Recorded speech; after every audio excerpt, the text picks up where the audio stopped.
రంగనాథ్కు big shock తగిలింది. వెంటనే రంగనాథ్ని ఆ పదవి నుంచి తొలగించి మరొక అధికారిని ఆ స్థాయిలో నియమించాలి అంటూ సిఎస్కి హైకోర్టు ఆదేశాలు జారీ చేసింది. వరుసగా కోర్టు ధిక్కరణకు పాల్పడుతున్నారన్న నేపథ్యంలో ఒక సీనియర్ అధికారి అయ్యుండి కూడా ఇంత దారుణంగా కోర్టు ధిక్కరణకి పాల్పడడం ఖచ్చితంగా చాలా దారుణం అంటూ చెప్తూ మరొక అధికారిని ఇమీడియట్గా నియమించండి అంటూ సిఎస్కి ఆదేశాలు జారీ చేయడం ఇప్పుడు సంచలనంగా మారింది.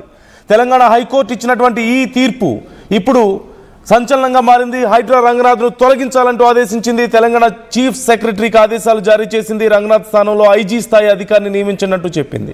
మొత్తం 63 సార్లు కోర్టు ఆదేశాలను పట్టించుకోలేదంటూ రంగనాథ్ మీద చాలా సీరియస్ అయింది కోర్టు. ఇన్ని ఉల్లంఘనలకు పాల్పడుతున్న అధికారిని ఇంకా అదే పోస్టులో కొనసాగించడం సరికాదంటూ కూడా కోర్టు రంగనాథ్ను తొలగించడం తప్ప మరొక ఆప్షన్ లేదు అంటూ ప్రకటన జారీ చేసింది. లోతుకుంట భూముల వ్యవహారంలో హైకోర్టు ఆదేశాలని పాటించలేదు. ఆక్రమణల తొలగింపు విషయంలో హైకోర్టు ఆదేశాలు లెక్క చేయకుండా రంగనాథ్ తన ఇష్టారీతిగా వ్యవహరించారంటూ కూడా కోర్టు సీరియస్ అయింది. 2024 జూన్ 26న హైడ్రా కమిషనర్గా రంగనాథ్ నియామకం అయ్యారు. అప్పటి నుంచి కూడా చాలా అగ్రెసివ్గా ఉన్నారు. అఫ్కోర్స్ హైడ్రా బాధ్యతల్ని చేపట్టిన తర్వాత చాలా సందర్భాల్లో చాలా ఇష్యూస్ అయ్యాయి. కోర్టు ధిక్కరణకు పాల్పడుతున్నారనే ఆరోపణలు ఉన్నాయి. మరోవైపు కోర్టు స్టే ఆర్డర్ ఇచ్చినా సరే ఆ ప్రాపర్టీస్ని కూల్చివేయడం కానీ ఆ గ్రౌండ్స్లోకి ఎంటర్ అవ్వడం కానీ అధికారులు వెళ్ళడం ఇవన్నీ కూడా తప్పు అని చెప్పి చాలాసార్లు కోర్టు చెప్పింది. లిటరలీ 63 టైమ్స్ కోర్టు ఆదేశాలను ధిక్కరించినట్లుగా ఇప్పుడు కోర్టు సీరియస్ అవుతుంది. రంగనాథ్ని వెంటనే తొలగించాలంటూ కూడా ఆదేశాలు జారీ చేసినట్లుగా మనకు కనిపిస్తోంది. ఖచ్చితంగా కోర్టు నుంచి ఒక సంచలన నిర్ణయం అనే చెప్పాలి. ఎంతో ప్రతిష్టాత్మకంగా హైడ్రాన్ తీసుకొచ్చింది తెలంగాణ ప్రభుత్వం, కాంగ్రెస్ గవర్నమెంట్. మేము ఇక పూర్తి స్థాయిలో చెరువుల్ని కబ్జా చేసిన వాళ్ళ సంగతి చెప్తాం, మొత్తం మేము సార్ట్అవుట్ చేసేస్తాం హైదరాబాద్ని అని చెప్పారు. తీరా చూస్తే ఎన్నో సమస్యలు, ఎన్నో గొడవలు, ఇంకెన్నో కేసులు, ఇలాంటి గందరగోళం మధ్యలో రంగనాథ్ మాత్రం చాలా స్టబర్న్గా ముందుకు వెళ్ళారు. చాలా సందర్భాల్లో బయట నుంచి ఎంత ఎదురుదాడి వచ్చినా సరే నాయకుల నుంచి కానీ లేదంటే ప్రజల నుంచి కానీ చాలా స్టబర్న్గా ఉన్నారు. But at the same time court ఆర్డర్స్ని ఫాలో చేయకపోవడం అనేటువంటి ఒక మిస్టేక్ చేసినట్లుగా ఇక్కడ కనపడుతుంది. 63 సార్లు ఆయన ఆర్డర్స్ని ఫాలో అవ్వలేదు అంటూ ఇప్పుడు కోర్టు సీరియస్ అవుతున్నట్లుగా తెలుస్తుంది. మరి ఇప్పుడు రంగనాథ్ ఏం చేయబోతున్నారు, గవర్నమెంట్ ఏం చేయబోతుంది ఈ విషయంలో? ఎందుకంటే it's very prestigious for government HYDRAA అనేది. అండ్ రంగనాథ్ని నియమించడం కూడా చాలా సంచలనంగా మారింది. నియమించిన దగ్గర నుంచి రంగనాథ్ కూడా చాలా సంచలనాలకి ఆయన ఒక కారణం అయ్యారు. సో ఇప్పుడు ఏం చేయబోతున్నారు? మధు జాయిన్ అవుతున్నారు. మధు, ఇప్పుడు రంగనాథ్ని తొలగించి రంగనాథ్ ప్లేస్లో మరొక అధికారిని నియమించాలంటూ సిఎస్కి ఆదేశాలు జారీ చేసింది court. So what are the options? ఇప్పుడు రంగనాథ్ కానీ లేదంటే ప్రభుత్వం నియమించింది కాబట్టి ప్రభుత్వం నుంచి కానీ ఏదైనా ఈ విషయంలో సపోర్ట్ దొరికే అవకాశం ఉందా? ఆర్ దే గోయింగ్ టు ఈ విషయంలో మళ్ళీ కోర్టుకు వెళ్ళే అవకాశాలు ఏమైనా ఉన్నాయా, లేదంటే కోర్టు వినే ఛాన్స్ ఉందా అసలు?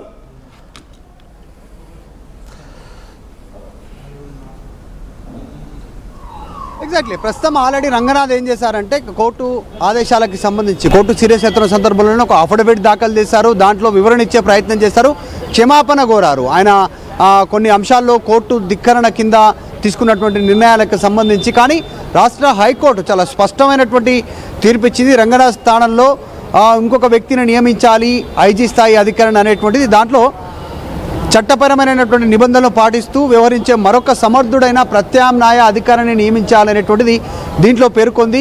ఇది నిజంగా ఒక రకంగా ప్రభుత్వానికి హైడ్రాకి ఒక బిగ్ షాకే. ఎందుకంటే రాష్ట్ర ప్రభుత్వం ఒక ముఖ్యంగా రేవంత్ రెడ్డి బ్రెయిన్ చైల్డ్ హైడ్రా అనేటువంటిది దాంట్లో భాగంగా ముందుకు తీసుకొచ్చాము. ఆక్రమణలకు గురి కాకుండా ప్రభుత్వ భూముల్ని, చెరువులని, కుంటలని, ఈ వాటర్కి సంబంధించినటువంటి బాడీస్ని కాపాడేటువంటి ప్రధాన ఉద్దేశం అనేటువంటిది హైడ్రా తీసుకొచ్చామనేటువంటి స్టేట్మెంట్ చేశారు, ప్రచారం చేశారు.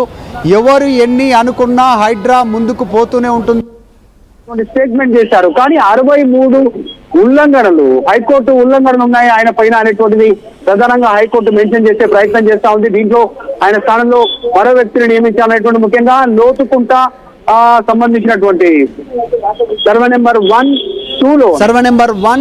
2లో 40 ఎకరాల్లో భూముల్లోకి వెళ్ళారు, అక్రమంగా చొరబడ్డారు, హైడ్రా ఆదేశాలు లేకుండా అనేటువంటిది ప్రధానమైనటువంటి అంశం. దీంట్లో అయినా వివరణ ఇచ్చినప్పటికీ కూడా ఈ పిటిషనర్ ఎవరైతే ఉన్నారో హైడ్రా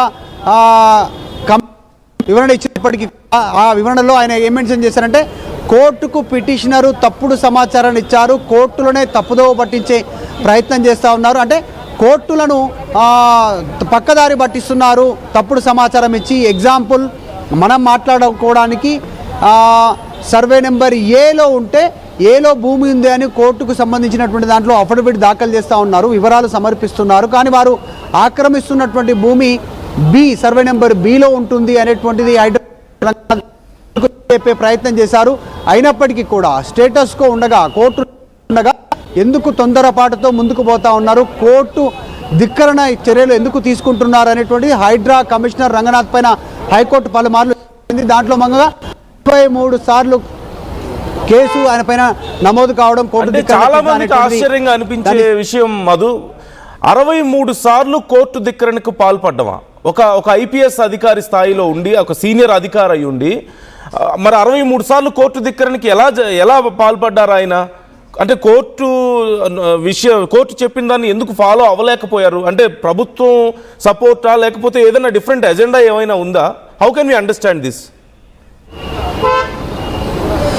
ఎగ్జాక్ట్లీ, అంటే ఈయన సారీ చెప్తూ ఒక అఫిడవిట్ దాఖలు చేశారు. దాంట్లో చెప్తూ లోతుకుంట సర్వే నెంబర్ 1-2లో 40 ఎకరాల్లోకి హైడ్రా వెళ్ళలేదంటూ రంగనాథ్ పేర్కొన్నారు. కానీ పిటిషనర్కి సంబంధించినటువంటి విషయంలో మాత్రం అక్రమంగా సర్వే నెంబర్ 1, 2, 40 ఎకరాల్లోకి హైడ్రా అక్రమంగా ఎంట్రీ అయింది, ఫెన్సింగ్ వేసింది, ఆక్యుపై చేసుకునే ప్రయత్నం చేసింది. మొదటి నుంచి అక్కడ మేము ఆ ప్లేస్లో ఉన్నాము, మాది భూమి అనేటువంటిది వాళ్ళు సర్వే సంబంధించినటువంటి వివరాలు సమర్పించినటువంటి అఫిడవిట్ ఎవరైతే అఫిడవిట్ దాఖలు చేశారో కోర్టుకి, వాళ్ళు డీటెయిల్ చెప్పే ప్రయత్నం చేస్తున్నారు. కోర్టు ఒకటే చాలా స్పష్టంగా. ప్లీజ్ హోల్డ్ ఆన్ మధు, ఒక్క 2 నిమిషాలు నాకు టైం ఇవ్వండి. మనతో హైకోర్టు అడ్వకేట్ కూడా మనతో జాయిన్ అవుతున్నారు, గోపాల్ శర్మ గారు. ఒక్కసారి ఆయనతో నేను మాట్లాడి మళ్ళీ I get back to you. Madhu, లైన్లో ఉండండి మీరు. గోపాల్ శర్మ గారు నమస్తే, thank you so much for joining with us.